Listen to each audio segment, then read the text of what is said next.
So hello everyone, स्वागत है आपके पसंदीदा यूट्यूब चैनल एक्सेल स्टडी 9101 पर। तो बच्चों, पिछले सेशनों में हमने मैथ और साइंस का सिलेबस डिस्कशन किया था और यहाँ पर अगर हम स्पेशली आज जो टॉपिक लेके आए हैं वो साइंस में केमिस्ट्री का टॉपिक लिए हैं। अगर पिछले सेशनों की बात की जाए तो हमने 2 से 3 सेशन किए थे, जिसमें पहले सेशन में हमने साइंस का पूरा डिटेल से सिलेबस का डिस्कशन किया था, जिसमें से हमने फिजिक्स, केमिस्ट्री और बायोलॉजी का पूरा आपको नंबरिंग कहाँ से कितने नंबर का कैसे क्या पूछा जाना है, सारी चीज़ों की हमने डिटेल से वहाँ पर चर्चा की थी। फिर उसके बाद हमने केमिस्ट्री का बहुत ही बेसिक, जिसमें से हमने 1 से 20 तक तत्वों को लिखाया था, उनके परमाणु क्रमांक, संकेत और परमाणु द्रव्यमान और संयोजकता के बारे में चर्चा की थी। फिर सेकंड में हमने रासायनिक फार्मूला कोई कैसे बनता है उसकी चर्चा की थी और हमने वहाँ पर बताया था कि आयन और तत्व में क्या अंतर है, धन आयन ऋण आयन की चर्चा की थी, परमाणु द्रव्यमान के बारे में भी चर्चा की थी। तो 2 से 3 सेशन हमने वहाँ पर केमिस्ट्री के किए थे। तो बच्चों, अगर आपने वहाँ नहीं देखा है तो उनको अवश्य देखिएगा, क्योंकि केमिस्ट्री का क्या है, बेसिक है। और हमने स्टार्टिंग में आपको बताया था कि जब भी हम पढ़ाएंगे तो पहले केमिस्ट्री के 2 टॉपिक पढ़ाएंगे, फिर उधर हम फिजिक्स के 2 टॉपिक पढ़ाएंगे, फिर इधर केमिस्ट्री के 2 टॉपिक पढ़ाएंगे, फिर उधर फिजिक्स का हमने 2 टॉपिक पढ़ाएंगे। जिस तरह से आपको किसी भी सब्जेक्ट या टॉपिक में बोरिंग ना हो और आपका इंटरेस्ट या रुचि आपका बना रहे।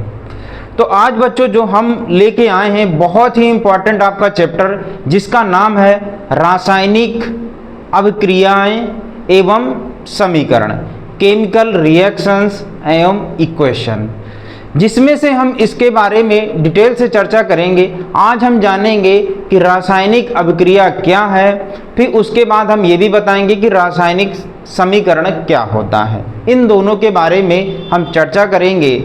तो बच्चों, आप जानते हो कि आपके वातावरण में बहुत सारी आपकी घटित घटनाएं होती हैं,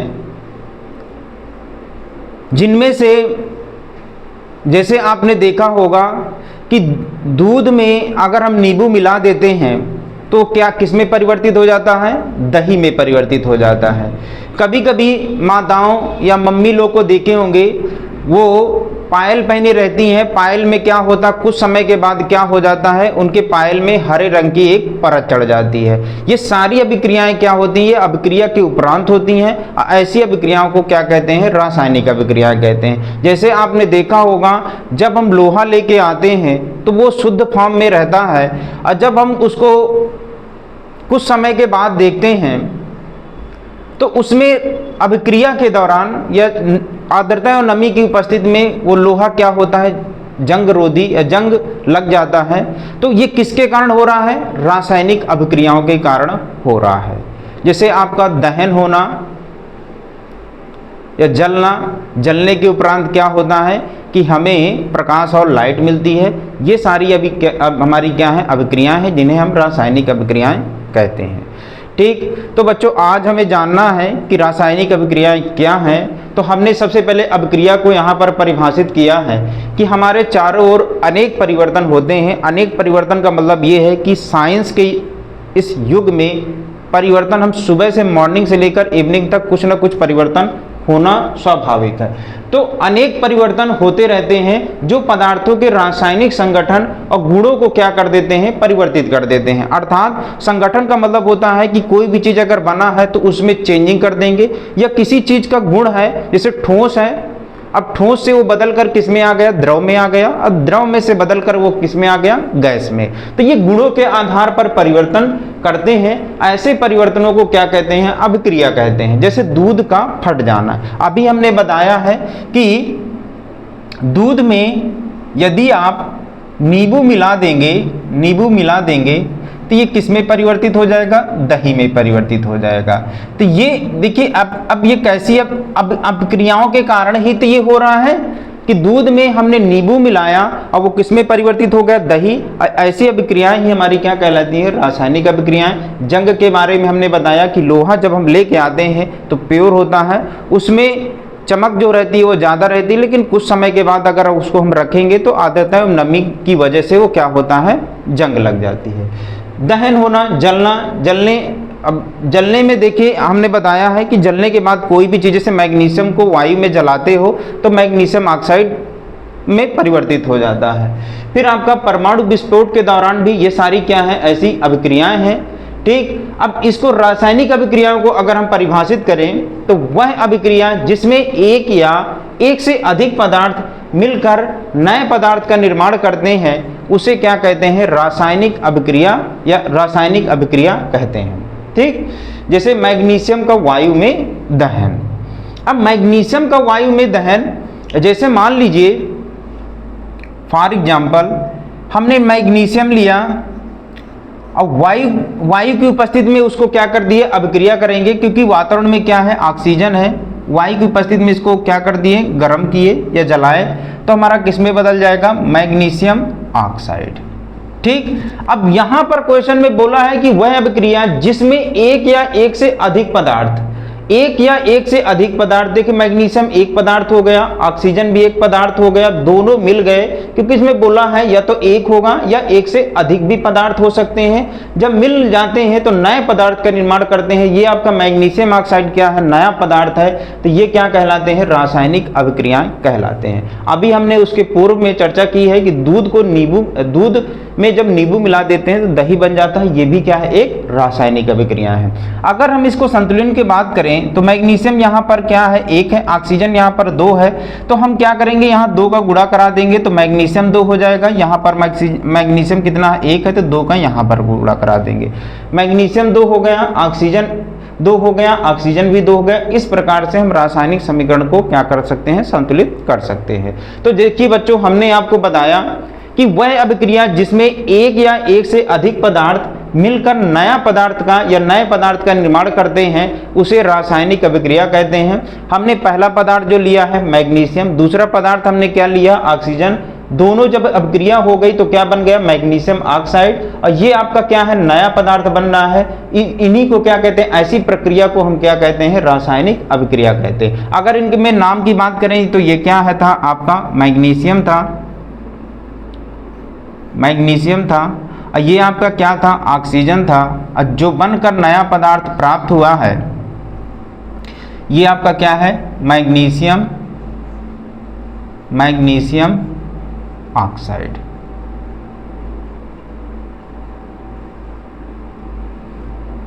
तो इस प्रकार से आपकी अभिक्रियाएं होती हैं, ठीक। तो इस प्रकार से अभी हमने नींबू और दही वाला आपको पैटर्न बताया ही है कि जब दूध क्या कहते हैं, दूध और नींबू वाला पैटर्न हमें बताया है कि दूध में जब नींबू मिला देते हैं तो वो किस में परिवर्तित हो जाता है, दही। ये एक ऐसी अभिक्रियाएं आप क्या कहलाती है, रासायनिक अभिक्रिया कहलाती है।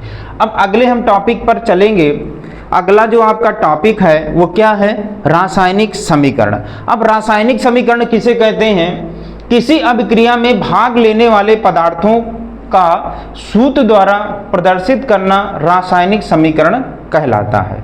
किसी अभिक्रिया में भाग लेने वाले पदार्थ, जैसे हमने कोई भी रासायनिक अभिक्रिया हुई और हमने क्या किया, जैसे मान लीजिए सपोज दैट, जैसे कोई भी रासायनिक के बोल रहा है किसी अभिक्रिया में भाग लेने वाले पदार्थ का सूत्र द्वारा प्रदर्शित करना ही रासायनिक समीकरण कहलाता है। जैसे हमने मान लीजिए एक अभिकारक लिया, अभिकारक, ये पहला अभिकारक है, और एक हमने दूसरा अभिकारक लिया,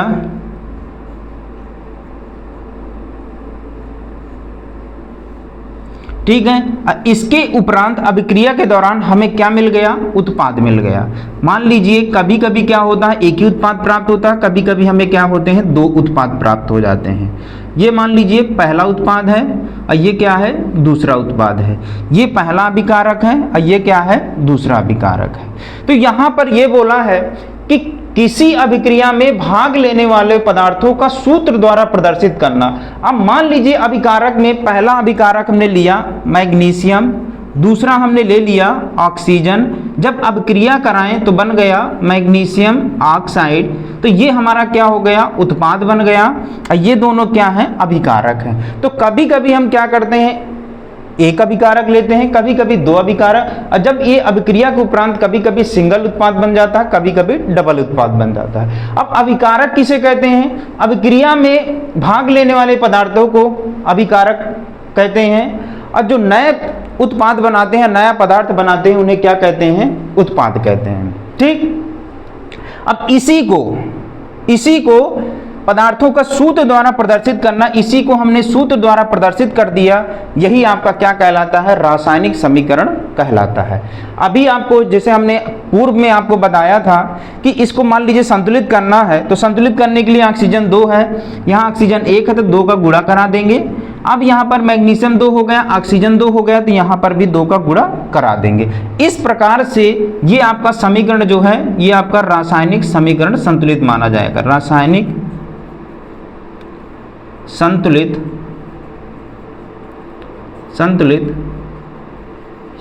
समीकरण हो जाएगा।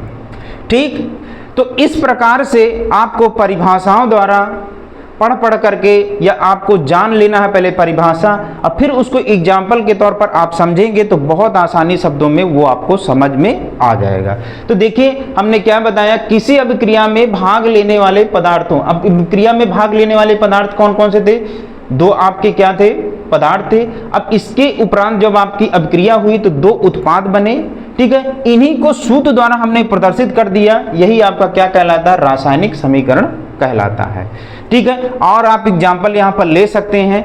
अब इसके लिए कुछ नियम होते हैं, अब उन नियम के भी हम यहाँ पर चर्चा कर लेते हैं कि कौन कौन से रासायनिक समीकरण लिखने के कुछ नियम होते हैं। तो नियम में देखेंगे, यहाँ हेडिंग डालेंगे रासायनिक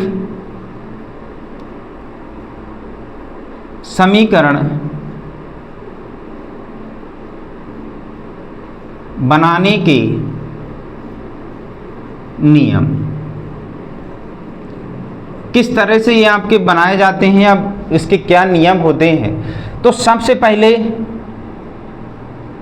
दो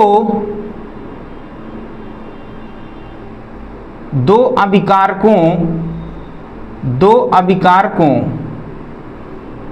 या उत्पादों के बीच प्लस चिन्ह लगाया जाता है।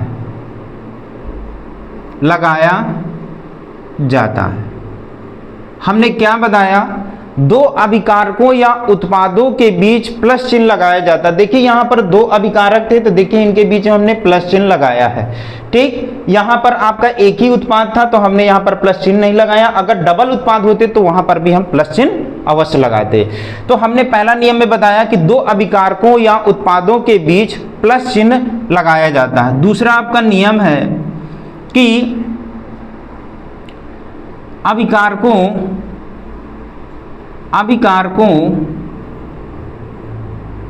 को बाईं ओर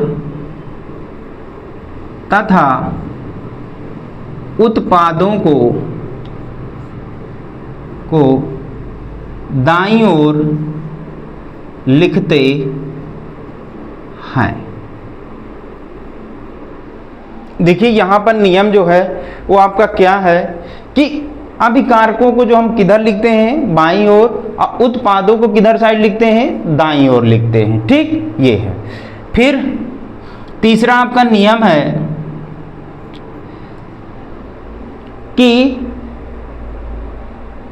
अभिकारकों के उपरांत या अभिक्रिया के उपरांत जो भी आपका उत्पाद बनेगा उसके बीच हम तीर का चिन्ह लगाते हैं। अभिकारकों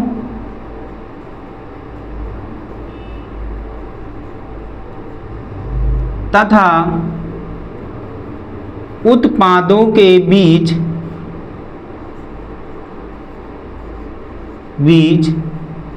तीर चिन्ह लगाते हैं। ठीक, यहाँ पर अभिकारकों उत्पादों के बीच हम क्या करते हैं, तीर का चिन्ह लगाते हैं। अब चौथा नियम ये है कि अगर उत्क्रमणीय अभिक्रिया हो रही है, अर्थात जहां पर हमारा उत्क्रमणीय अभिक्रिया, जैसे मान लीजिए सपोज दैट, चौथा आपका नियम है उत्क्रमणीय अभिक्रिया का मतलब ये है कि जैसे आपका इस प्रकार की अभिक्रिया हो रही है, इसका मतलब ये है कि आपका अभिकारक भी भागीदारी है और उत्पाद भी भागीदारी है। यहाँ पर ऐसी अभिक्रिया को हम क्या कहते हैं, उत्क्रमणीय अभिक्रिया कहते हैं। तो ऐसा चिन्ह हम लगाते हैं जब उत्क्रमणीय अभिक्रिया होती है। यदि उत्क्रमणीय अभिक्रिया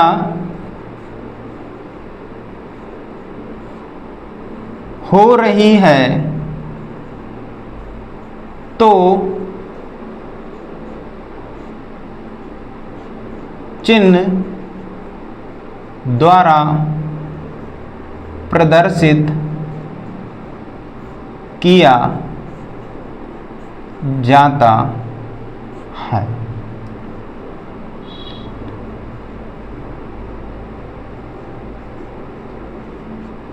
ठीक, इस प्रकार से आपके चारों नियम हो गए रासायनिक समीकरण लिखने के नियम। पहले हमने बताया है कि दो अभिकारक या उत्पादों के बीच प्लस चिन्ह लगाया जाता है। अभिकारकों को बाईं ओर तथा उत्पादों को दाईं ओर लिखते हैं। अभिकारकों तथा उत्पादों के बीच तीर चिन्ह लगाते हैं, तीर का चिन्ह, यहाँ पर तीर का चिन्ह लगाते हैं। यदि उत्क्रमणीय अभिक्रिया हो तो हम ये वाला चिन्ह द्वारा क्या किया जाता है, प्रदर्शित किया जाता है। इस प्रकार से हमने आज जो था बेसिक हमने जानकारी की। आगे जो हम पढ़ेंगे वो क्या पढ़ेंगे, रासायनिक संतुलित समीकरण कि रासायनिक समीकरण को कैसे संतुलित किया जाता है उसकी भी विशेष चर्चा करेंगे। और आपने पिछली क्लासों को नहीं देखा है तो उन क्लासों को देखना बहुत ज़रूरी है, क्योंकि वहाँ से आपको बेसिक जानकारी मिलेगी। कहीं भी किसी प्रकार का डाउट होता है तो आप डाउट अवश्य भेज सकते हैं। और साथ ही साथ अब अपना टाइम मत गंवाएं, अब तैयारी में जुट जाएं, क्योंकि अभी से तैयारी में जुट जाएंगे तो सही समय पर आपका सिलेबस कंप्लीट हो जाएगा, रिवीजन का टाइम मिल जाएगा और आप बहुत अच्छे नंबर प्राप्त करेंगे। तो थैंक्स बच्चों।